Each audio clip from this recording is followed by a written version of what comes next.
Hey, Hisaki Kato, welcome to the Sports Warriors with Sean and Tristan Ducross. Hello. Hisaki Kato, you're coming off a huge win. You are now 2-0 since losing to Melvin Manoff, and you have Ralek Gracie standing right in front of you. What changes have you made since your Melvin Manoff fight? Well, after the fight with Melin Manoff, I changed a lot of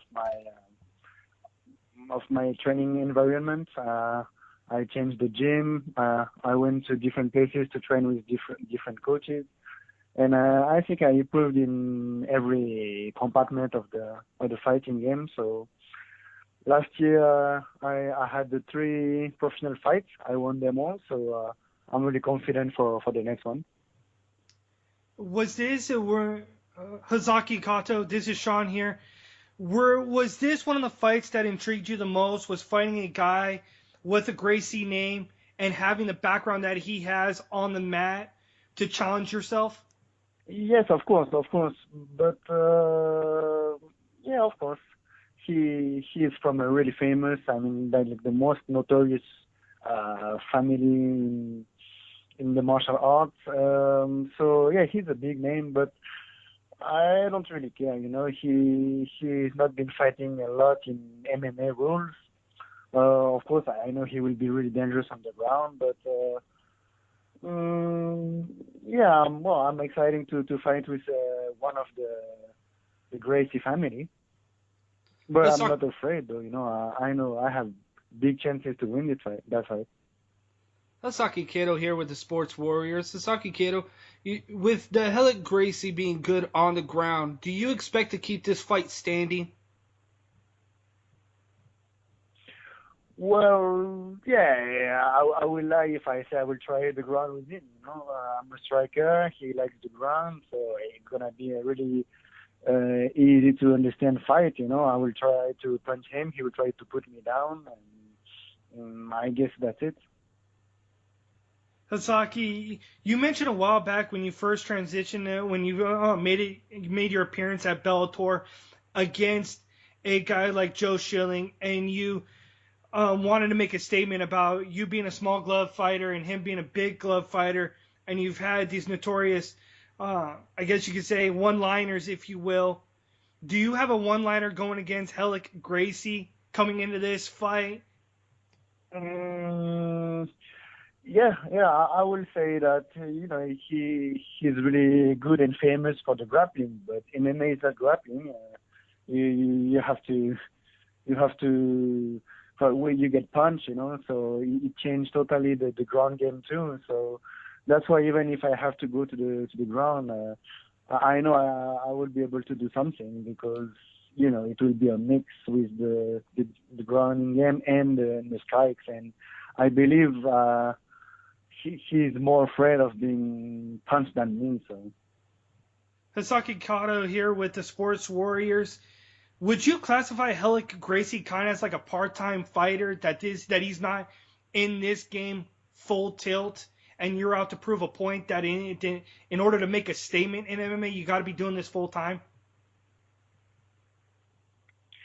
yeah, I don't know. He was busy doing his own business, but I don't know. Maybe now he's back for real to the MMA world. So I don't know if he's just planning of doing that as a part-time job, as you said. But the at least the thing I can say is that to become a good striker it takes years, and having a good ground game is important, but it doesn't make you a great fighter in MMA. You need to be good in every compartment. So that's why I think I'm a better MMA fighter than him.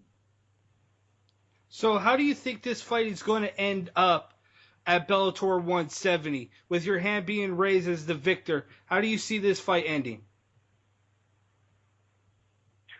Well, as always, I always try to finish my opponent, whoever he is. So I will try to finish him. And for me, if I win, I'm pretty sure it's gonna be a stoppage. It would be a knockout, I think.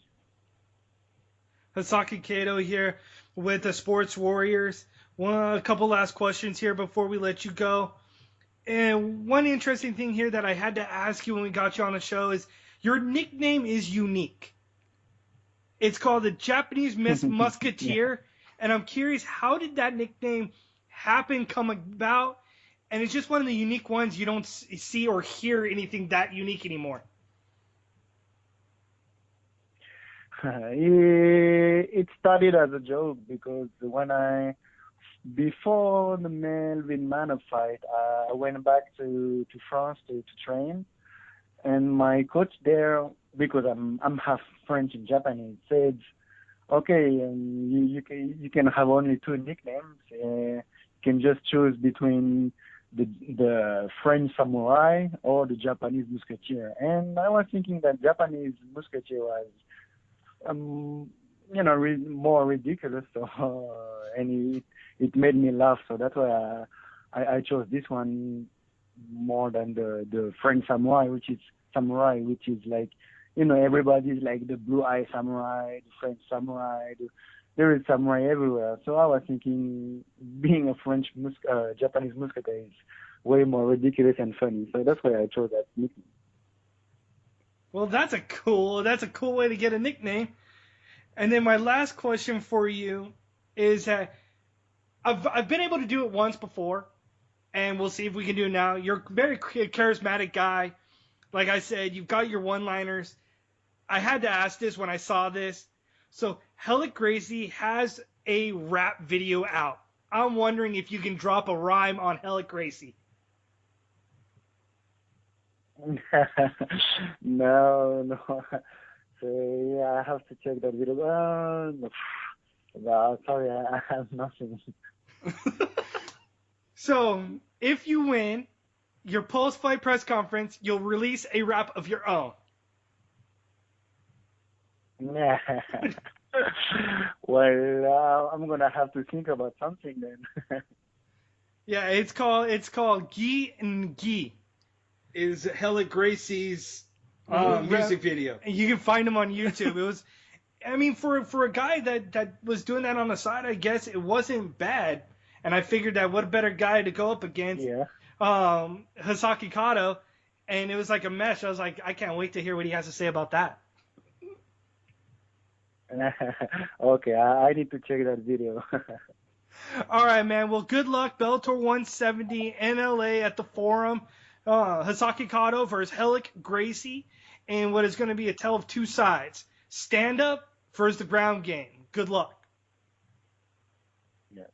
Thank you. Thank you for having me.